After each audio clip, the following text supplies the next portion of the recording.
সকালবেলা নাস্তার টেবিলে গরম গরম এই পরোটা থাকলে বাসার সবাই অনেক খুশি হয়ে যাবে। প্রথমে আমি 2 কাপ আটা নিয়ে নিয়েছি, লবণ দিয়েছি 1 চা চামচ, লাল চিনি দিয়েছি 2 চা চামচ, গুঁড়া দুধ দিয়ে দিচ্ছি 2 চা চামচ, সয়াবিন তেল দিয়ে দিচ্ছি 2 চা চামচ।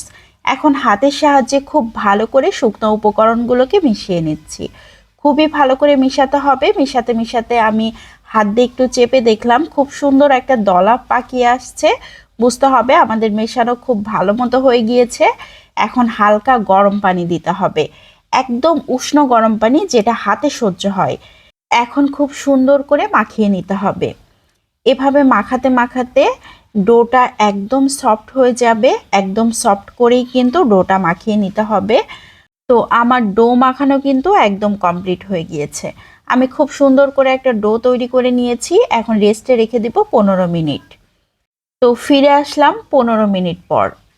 ডোটা একদম নরম হয়ে গিয়েছে, খুবই সফট হয়ে গিয়েছে। আমি হাতের সাহায্যে আরও কিছুক্ষণ এভাবে মাখিয়ে নিচ্ছি।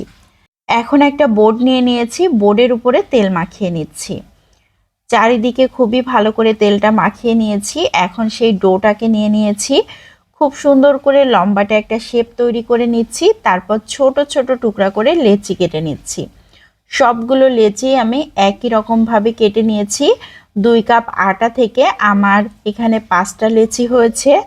তো আমি একটা লেচি নিয়ে নিয়েছি। এখন গোল করে খুব সুন্দর করে রুটি তৈরি করে নিতে হবে। তো আমি আটা ছিটিয়ে আমরা যেভাবে রুটি তৈরি করি পাতলা করে, সেভাবেই আমি রুটি তৈরি করে নিব, একদম রুটির মতো করেই।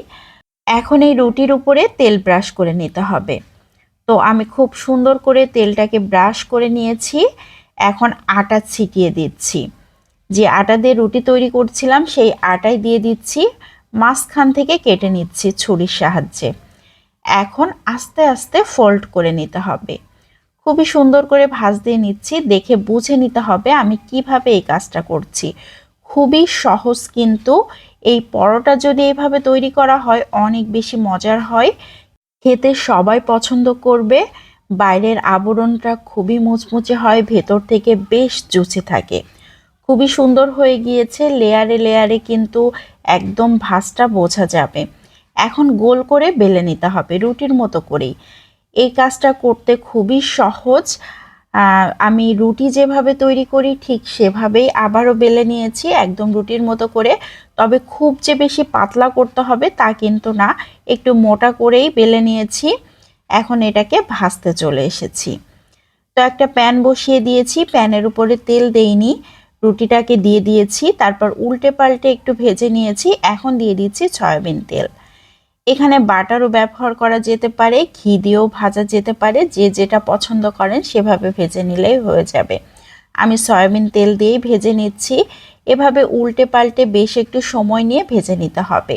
যে যেরকম মুচমুচে খেতে পছন্দ করেন সেভাবে একটু কড়া করে কিংবা একটু হালকা করে ভেজে নিলেই হবে। আমি একটু কড়া করে ভেজে নিচ্ছি, বাইরের আবরণ যাতে একটু মুচমুচে হয় আর ভেতরটা জুসি থাকে সেই রকমভাবে আমি ভেজে নিচ্ছি। সবগুলো পরোটা আমি একই রকমভাবে ভেজে নিব। তো দেখেই বোঝা যাচ্ছে কত সুন্দর হয়ে গিয়েছে। এমনিতেই কিন্তু ফুলে যাচ্ছে, তেল ছাড়াই ফুলে যাচ্ছিল, আর তেল দেবার পরে কিন্তু আরও সুন্দরভাবে ফুলে যাচ্ছে। আর আমি ভাঁজ দিয়েছিলাম যে লেয়ারগুলো তৈরি হয়েছিল, লেয়ারগুলো কিন্তু স্পষ্ট থাকবে। আমি শেষে ভেঙে দেখিয়ে দেব ভেতরটা কেমন হয়েছে। তো সবগুলো পরোটাই তৈরি হয়ে গিয়েছে। এখন আমি একটা ভেঙে শেয়ার করছি। ভেতরের লেয়ারগুলো দেখেন কত সুন্দর হয়ে গিয়েছে। এই পরোটা খেতে কি যে মজার হয়, যে কোনো ভাজি, ডাল কিংবা মাংসের সাথে অসাধারণ টেস্টি। কেমন লাগলো সবাই লাইক ও কমেন্টের মাধ্যমে অবশ্যই জানাবেন। ভালো লাগলে বেশি বেশি করে শেয়ার করে দিতে পারেন, অনেকেই দেখার সুযোগ পাবে। আজকের মতো এখান থেকে বিদায় নিচ্ছি। আসসালামু আলাইকুম।